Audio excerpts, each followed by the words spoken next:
A very warm welcome to This World Game Changers podcast, where your host, Paul D. Lowe, embraces many crucial conversations that compassionately contribute towards creating a better life and world. Paul's intention is very simple: to help get people's inspirational insights and motivational messages out into the world so others may benefit.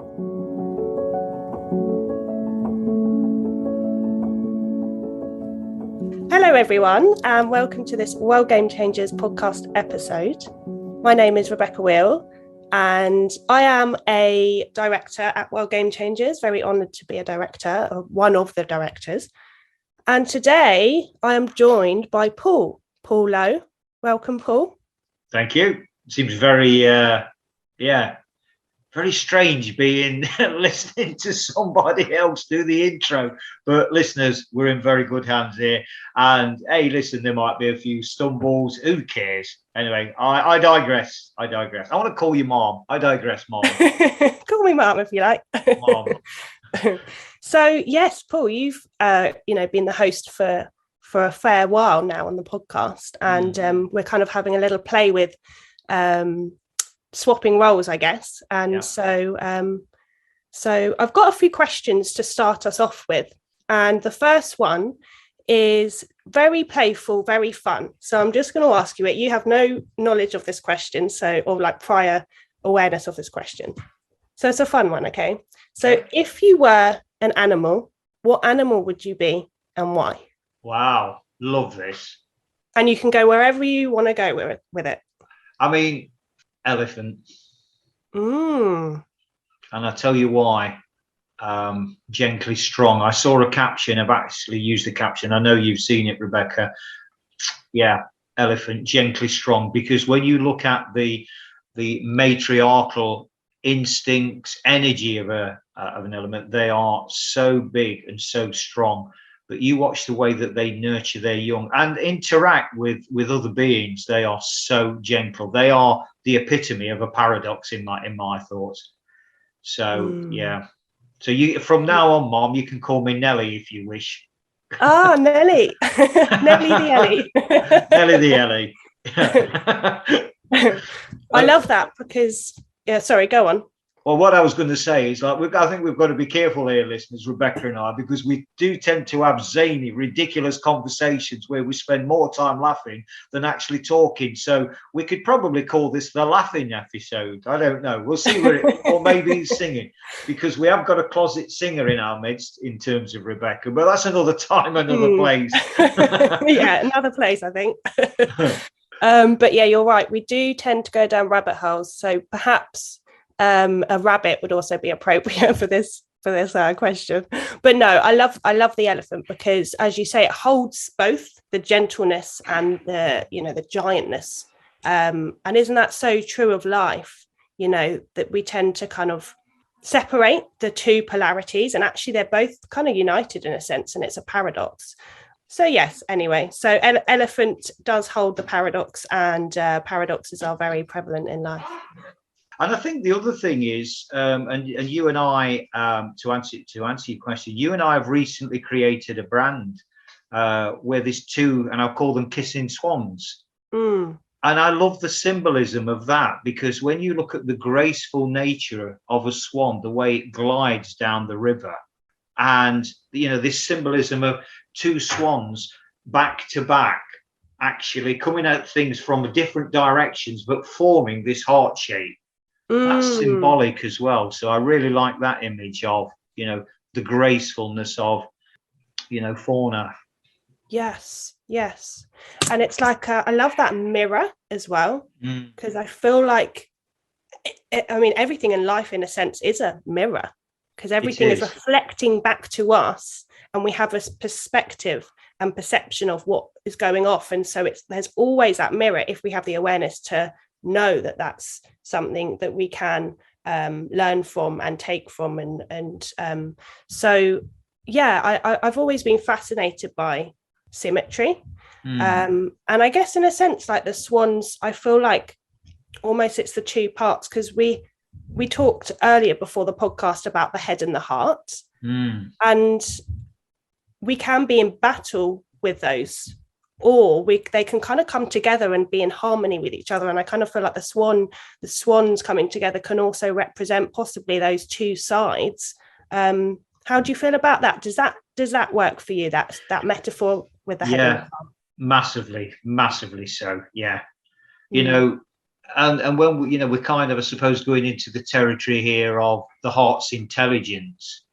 I think it's the Heart Math Institute in America that they did some scientific studies that kind of, inverted commas, proved that the heart is 5,000 times more intelligent than the mind. And the mind, as we know, is an amazing mechanism, an amazing super duper computer, but it can't hold a candle to the heart.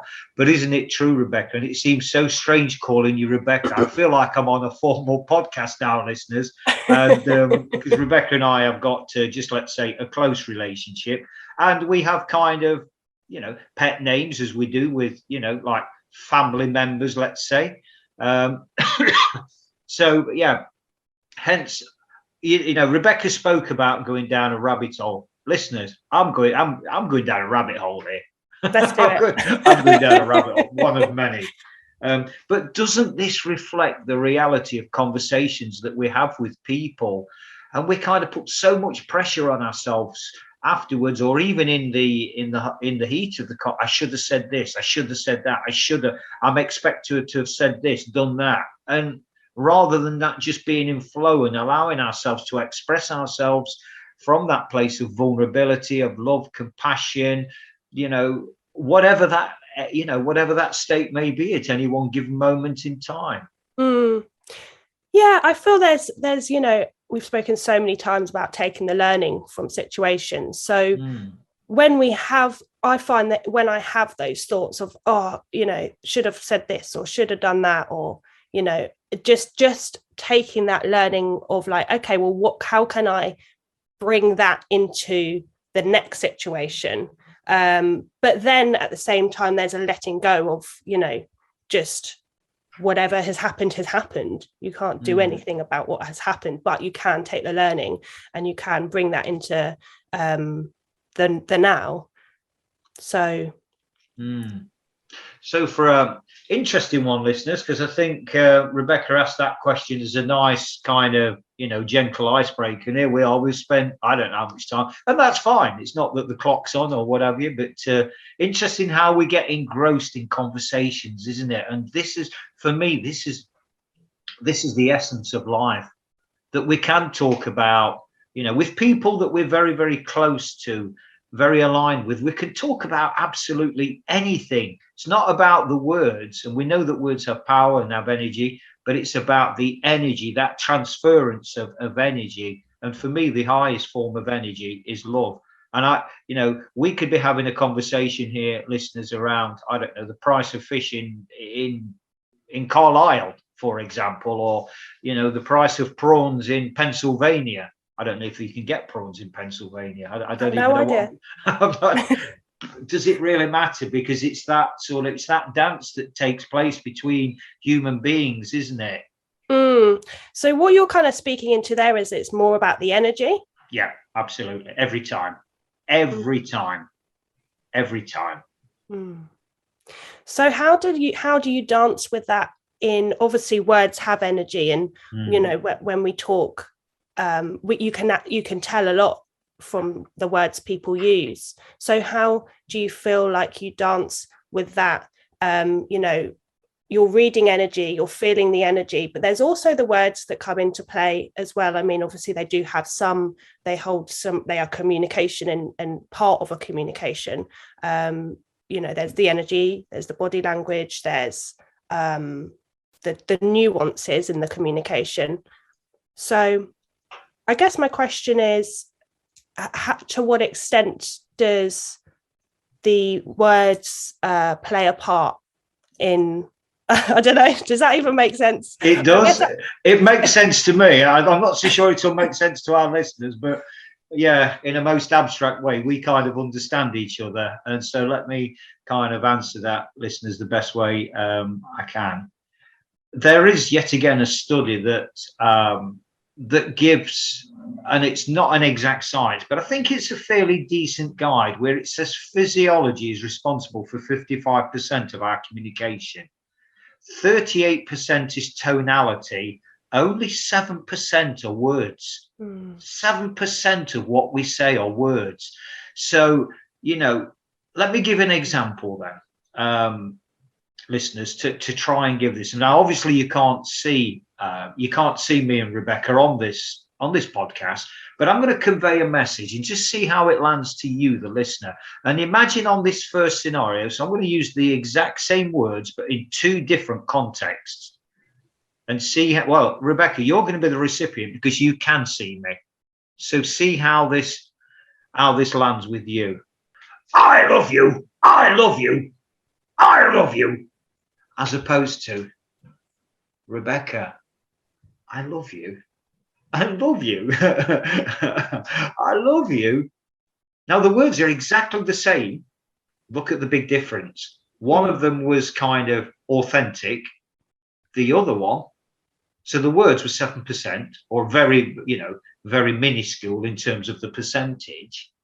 Different meanings, totally incongruent. Why? Because the physiology on the first one was aggressive, controlling, and it was totally misaligned with the actual words that were being delivered.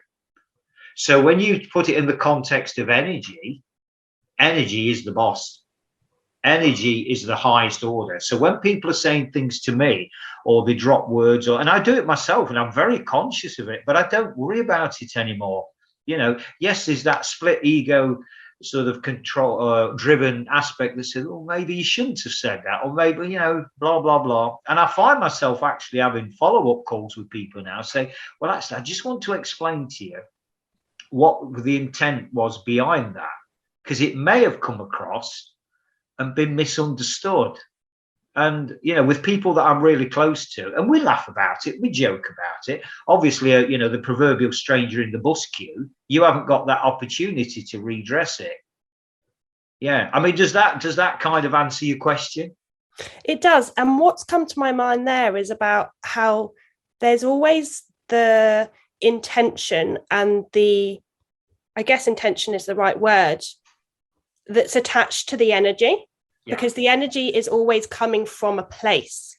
And so that shows how important it is to have an awareness of what our intention is, because if that's subconscious, or if that's not, what I'm thinking about is something that I've found, I've been on a massive journey on, is self-belief and really believing in myself. And I've noticed myself where I'm in a communication with someone, and if I'm having doubts about myself, I'm not necessarily conscious of that, but then I realize that's come across in the energy, and I've noticed that that's also then the person has then responded in a way to that energy. And so it's really interesting to reflect upon those conversations, because it's not necessarily obvious to me in that moment that's why that my energy has been in that certain way. But then reflecting on it, I'm like, oh, that's actually been rooted in the fact that I've not believed in myself, and I've actually doubted myself, or and so that's interesting, isn't it? The energy is always kind of like married to an intention. Yeah, or certainly got a very, very strong relationship with it.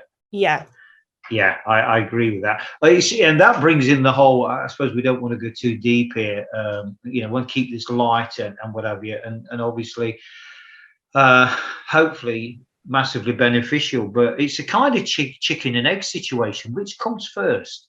Does the intention come first, or does the energy? Now, for me, the energy is everything. The energy is already there, and the intention is the spark that wakes it up and takes it in a certain direction. That's just my own take upon it, because pure energy in that love is that stillness, that we're just there. That is pure love.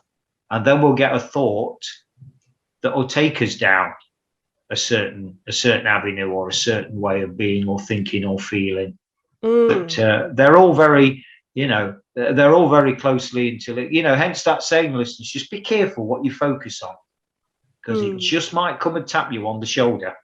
Yes, that I remember seeing a quote to that effect, and it really hit me. It was where focus goes, where your focus goes, energy flows. Yeah, something like that. But yeah, I feel like that's a really interesting point that you raise about energy and what I guess the link between the intention, but then the energy kind of is always there. So what is energy? Is energy our soul? Is energy? Yeah, it is. Yeah, and that soul is pure love. And I think part of our journey of discovery as humans, because from an early age we're conditioned, we're, influenced by our parents, and those most predominantly by our parents or our carers or our, significant others, our peers, our family, etc., etc. And then people in authority, such as school teachers, adults. I was certainly brought up, adults know best. I mean, boy, do I challenge that statement now. Equally as strongly as that cliched conditioning of big boys don't cry, and all nice girls don't do things like, and all this stuff that we're guided with from an early age. Because as we know, listeners, from those ages to 3 to 7, we are like sponges. As as children, we literally, those formative years, and that's where life's path can be very, very strongly created for us with that belief system. But I think I can only kind of talk about my own journey, how that's unfolded or continues to unfold, because that understanding and that knowing that we are energy, it's a bit like a grain of sand basically being the catalyst for forming a pearl. And as time goes on, we wrap, the grain of sand wraps more layers round and more layers round and more layers round to form a beautiful pearl. Actually, the reciprocal applies to us as children, because we're a beautiful pearl, but as time goes by, we become more grainy and gritty and conditioned by the outside world and influences of, etc., etc. And I think we're, yet again, I can only speak about my own emerging journey, that what we do then, we get to a stage where we start to actually unfold the grittiness and go back to source of that natural, that pure love, that pure energy that we naturally are. But our mind and our conditions and our experiences and our beliefs and our thoughts and our feelings, everything, it's a bit like peeling back an onion layer. We start to get to the heart of the onion again. And of course, listeners, as we know, when we go on that voyage of peeling back an onion, either physically or metaphorically, it can actually make us cry. It's a good metaphor. And it's an unlearning, isn't it? Because what we're really talking about here is that we're born with everything. We're born in our purest form, the love that just is, of our soul.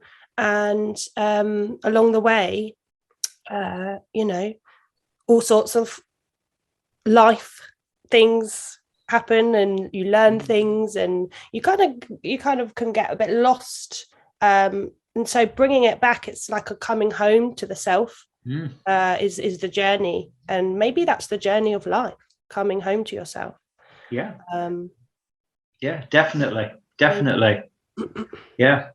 And actually in the process, having the awareness to play with it, and that peeling back the onion layer. Well, maybe if I cry when I do that, maybe if I started wearing some metaphoric glasses to protect my eyes, what I see, maybe I don't really need to cry. Maybe I can actually laugh, knowing that I should be crying. That should word. I should be crying because but I'm not, because I'm playing with this. Actually, and I've got glasses on, and because I've got glasses on, they're protecting my eyes and enabling me to see things better and far more clearly. Just a thought. Yes. But I do like you're saying about crying, laughing. I feel like oftentimes in life we try to avoid our feelings sometimes, or like try and think, try not to cry or and actually by feeling that feeling, by feeling that emotion fully, then we can release it. Because part of that conditioning, listeners, we're not taught that it's, we're taught that it's weak to show vulnerability. Well, the reality is, part of our dance, of our energy, we have emotions, and we are vulnerable, but we're taught, and particularly within the more masculine energy, hence the assertion, big boys don't cry. That for me, from my own experience, has been responsible for a lot of former mental health issues in my world in younger days. That suppression of toxic energy. Because when you weigh it up, as humans, there's nothing new. We can't talk about sex. Why can't we talk about sex? These taboo subjects that we can't talk about. Why? Does that mean if we sweep them under the carpet, then does that mean they don't exist? No, it doesn't. And there's this whole kind of conditioning and expectation and things that we should say and we shouldn't say and all this kind of stuff. And I think there's a balance to it. We have to be careful with that because, it pushes in as a corner and we become actually a prisoner to, that expectation of what's the norm. Well, who decides what the norm is?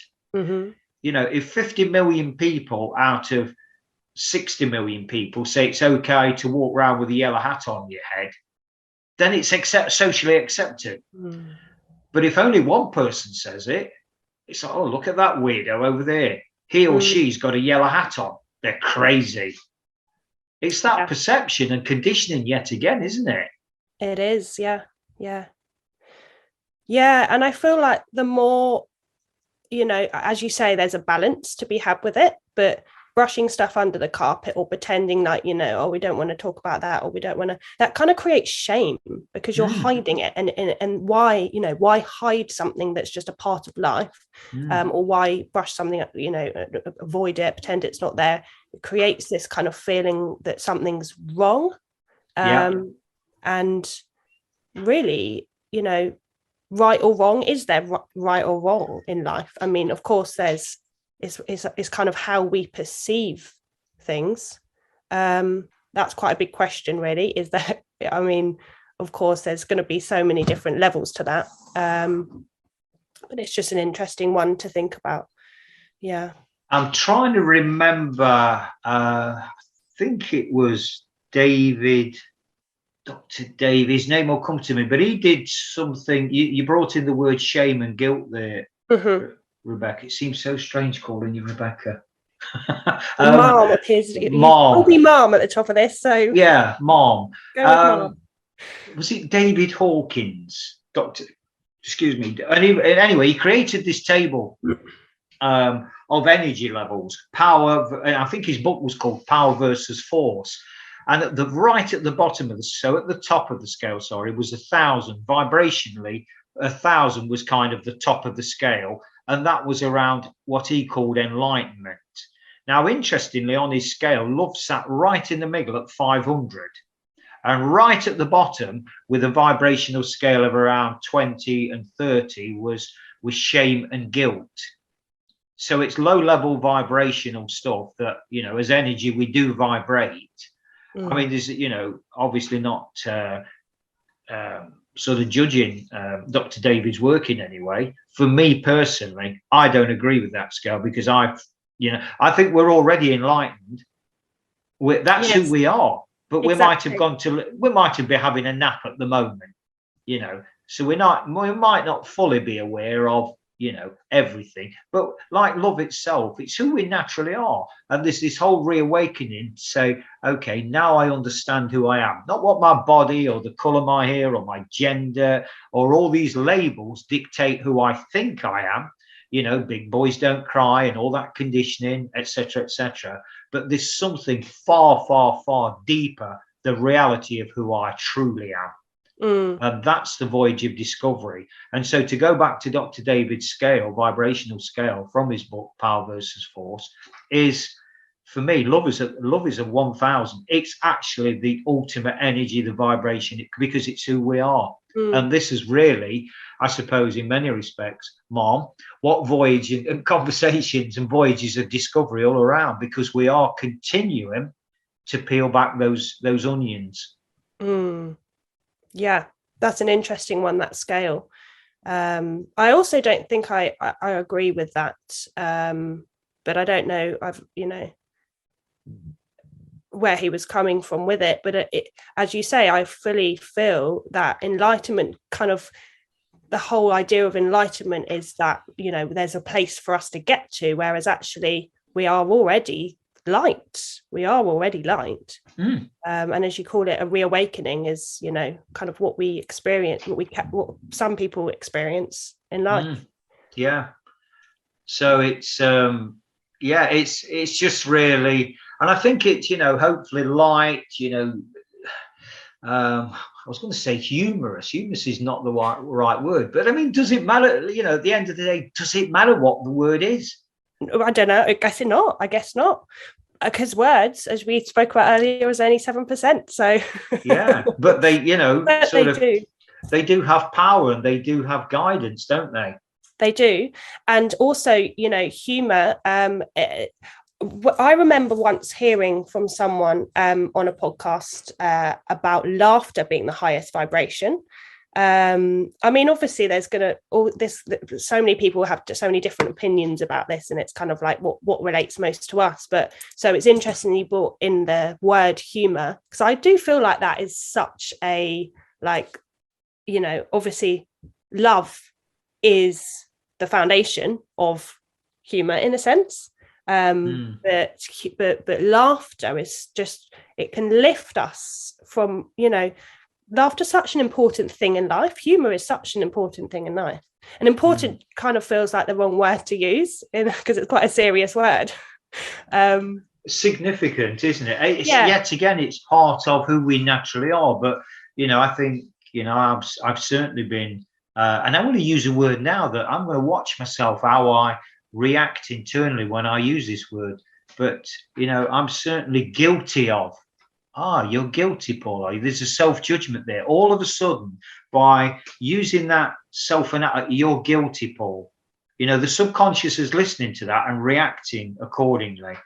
So yes, we have to be really careful about what words we say. But if we put that in context, listeners, but it's only 7%, but it's massively, massively important. So if that 7% is important, just imagine how much the 55%, the physiology, the energy, how critically, even that word critically, there's a judgment that goes and a perception of that word. But you compare 7 to 55, it's 8 times more powerful. 8 times more powerful. The energetic, the physiology, motion creates emotion, makes us think, feel more vibrant. To me, it all makes sense without getting too bogged down on it being a real academic or scientific sort of hard and fast rule. But I think what we do is we start to peel back these layers of the onion. We get a greater awareness. And over time, by having, zany conversations, abstract conversations like this, and talking about sex, drugs, and rock and roll, and, whatever it may be, some people might call them unconventional, not normal conversations. Great. Play with it, dance with it, do something different. Yeah. Like singing, Mom. Singing's a great way of, and so have you got any thoughts on music in terms of raising vibration? It's very interesting that you just said that, because I think I shared with you recently, that I heard that the pyramids were built by singing and vibration, and that there's something mystically magical about that obviously that sounds not ridiculous. Maybe it does, maybe it doesn't, to people listening, but depends on how you see the world. So could you ever imagine yourself, Mom, singing a song? I could imagine singing a song. I do sing sometimes, Paul. Paul. Oh, very formal, listeners. Paul. You see, even that listeners being called Paul, because of the dynamic and the playful nature of the relationship that Rebecca and I share, it seems very strange to be called Paul, because it's very rare I actually get called Paul by Rebecca. And we'll leave that there. But the whole kind of the form, that's the mind's condition. Oh, that's a bit formal, Rebecca. And calling you Rebecca, but this is what we do, isn't it? As humans, we kind of get involved in this expectation of, oh, okay, so we're on a podcast, so we better be formal, and we haven't done that at all. But I'm playing devil's advocate here. But this is how our mind conditions us as humans, isn't it? This expectation of what we should be and what we shouldn't be, rather than this, what Richard Gerber calls this childlike curiosity, this playfulness, this creativity. Which childlike curiosity, children have, and the conversations that children have, if you were to listen in on children talking, it's kind of just be like wacky, crazy, all over the place. Children are so, enamored by rocket ships and fantasy worlds. And I remember when I was younger, I was obsessed with fairylands. Fairylands to me were just the most magical, wonderful thing.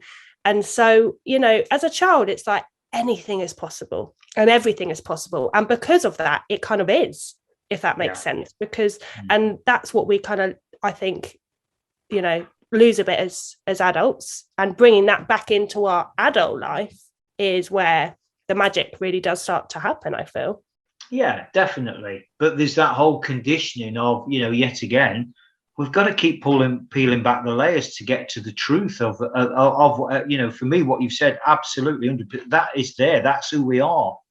But we kind of lose that over a lifetime because life experiences, we allow life to happen to us rather than through us. And so there's that kind of whole undoing of, okay, listen, life's out there, there's experiences, but those experiences don't define me. They help me grow. They help me to learn about what? And we're going into the WGC values, the 5 values of life, learning, loving, legacy, and loyalty. And I think there's some context here to speak about, that those 5 values. So are they just nice fancy words on a paper? But what do they actually mean? What do values mean in our lives, listeners? Why do we have them? Because there's a lot of, because it's the cool thing to do. Certainly within the corporate world, our mission, our vision, our values, but what do they really actually mean? And so, when you look at life, most precious, sacred gift of all, without life, what is there? And so we've got this gift. What are we going to do with this gift then? We're going on a voyage of discovery around learning. Okay, great. Learning about what? Why do we want to learn? We want to learn about love, because we forget that we are love. And, just put yourself in, and this is not something I subscribe to personally, listeners, but I'll use it as an example, maybe as a stepping stone, stepping stone is the wrong phrase, but something to help to convey that how love is, so imagine yourself in a new relationship. It's exciting, butterflies and all the kinds of Mills and Boone stuff that sometimes we read about, how that makes you feel initially when you're in that honeymoon period, that new romance, call it what you will. Great. You feel like it's so light and so childlike, and so, life is beyond beautiful. That's an example of love. You bring a child into the world, or you've got a new puppy or a new pet for Christmas or whatever. That pure love, that connection, all these things. There is no right, there is no wrong. But I'm just trying to convey this energy called love and how it may manifest in many different ways. For me personally, the greatest love of all that eclipses anything and everything is to get to that place to understand that we are pure love. And then we've got something magical to give to those in our immediate world. On our terms, rather than I'm dependent on this person for love or this situation for love. And, it's about having that. So that whole discovery of that, actually, we are love. And peeling back those onion layers. And then, so we've got this gift of life. We've gone on this verge of learning around love. Then what we do, we leave a legacy. Those lessons that we've learned, we pass on to our children, our immediate, we pass on to the world. And that's essentially what World Game Changers is about. Sort of saying, look, okay, look, we've all got gas bills and we're all under pressure for this or that or the other, or, you know, tears are being shed because of relationship breaks or whatever it may be. You know, the practical earthly challenges, blah, blah, blah. Absolutely. But that legacy of passing on the messages and dancing with people to give them that love, that real high level, ultimate pure love. And then the final one is the loyalty within that process to thine own self be true. Yeah. I believe isn't the right word, but do you know what, listeners? Believe, or you believe, Paul, do you? It's not a belief, it's something way beyond that. It's a way of being that exudes from an energy of the heart that says, do you know what, I'm articulating this. You see how I put the wrong word out there, but it doesn't matter. Now, as a podcast host, you know, people say, Paul, you should be a little bit more careful with your words. Why should I? Why should we? Because we're in a dance and we're going to stumble with the perceived right word, wrong word, whatever. It doesn't matter. The main thing is we're dancing and we're swapping energy called love. That's the real dance that takes place, not the superficial when people say, I love you, I love you. Okay, 7%, prove it. Prove it. And that doesn't need words, that needs energy. Just to dance with somebody, to be there for them in that sacred space and that knowing. And you don't, you know, previously, Mom, we did a podcast with Sally Hooper, Silence is Golden.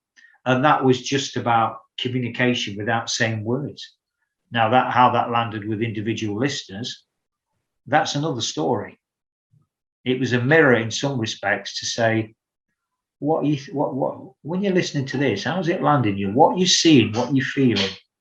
And of course, many people are totally uncomfortable. Good morning. I was wondering, who is on the time for you? Are you working? Yeah. Good morning. Yeah. You know, it lands with different people in different ways, doesn't it? It does. Yeah. But I love those values, the L's, particularly that we are love. It brings into question for me, you know, if we are love, do we need love? Because so many people look for love externally. And I think that, again, that's another one where there's a balance to that, because, you know, we do need other people in our lives to a degree. Yeah, I think to a large degree. And you know, to answer your question in very simple terms, yes, we do need people and we do need love, because it's that exchange. Because otherwise we just sit on a desert island alone, and what's the point of that? That's not our role. Our role is messengers of love, to keep spreading the word, to keep spreading that love. And I hope this doesn't come across, listeners, as like being some kind of born again 60s hippie. And not that there's anything wrong with that, because that's a label that's been attributed, you know, from time to time. It's not, well, it's all very fluffy and idealistic, but I put that against the backdrop of, well, I've spent many years on the streets in violence and addiction and darkness and desperation, you know, so make a choice. Make a choice about how we do really want to spend the biggest part of our energy. If someone had said to you back in those days, in those dark days, you know, that you are love, how would that landed with you then? People did.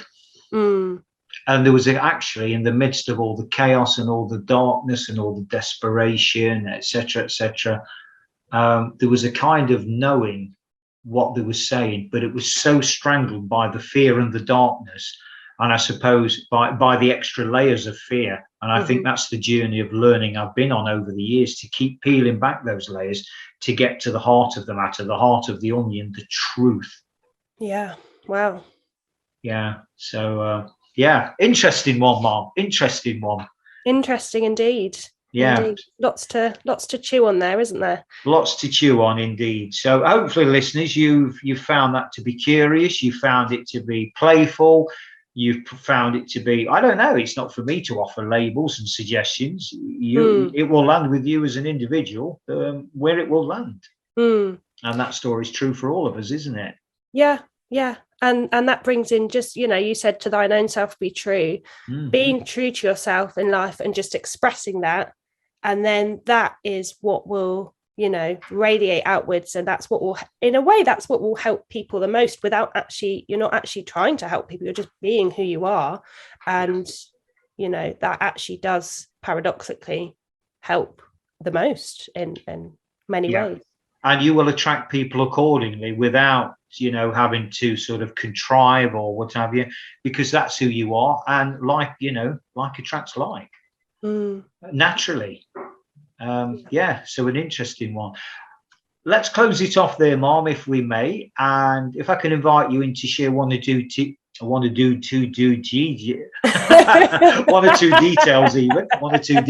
about, we've got a YouTube channel, World Game Changers, a website, contact details for how people can find out more about World Game Changers. Yes, so we have a website, worldgamechangers.org. Actually, we've just added some gallery photos to the website, so it'd be really cool if you want to check those out. We've recently had a summit in London, and so we've got some photos on the website that are kind of fresh, hot off the press, if you like. So go to the website. We've also got a YouTube channel. So if you did like this podcast, so you want to subscribe, please hit the subscribe button in YouTube. So that would mean a lot to us. We'd really appreciate that. And give us a like, give us a comment, share your thoughts. And we've also got an Instagram.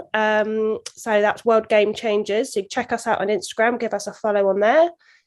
And a Facebook group as well. So if you want to join the Facebook group, then it's all through the website. So the website's really your first port of call. You can find everything on the website. So I invite you to check it out. Superb. Thank you very much, Mom. Thank you very much. I almost want to give the royal. In fact, I will give the royal. And on that note, listeners, all that remains now is to say, hope you've enjoyed that, and close things out by saying what I always do. And it's this: remember, the world's changing. How will you respond? Thanks very much for listening to this World Game Changers podcast episode. Hopefully you found it interesting and helpful. Drop a line to Paul at worldgamechangers.org with any thoughts or questions you may have, and he'll be more than happy to respond. Remember, the world's changing. How will you respond?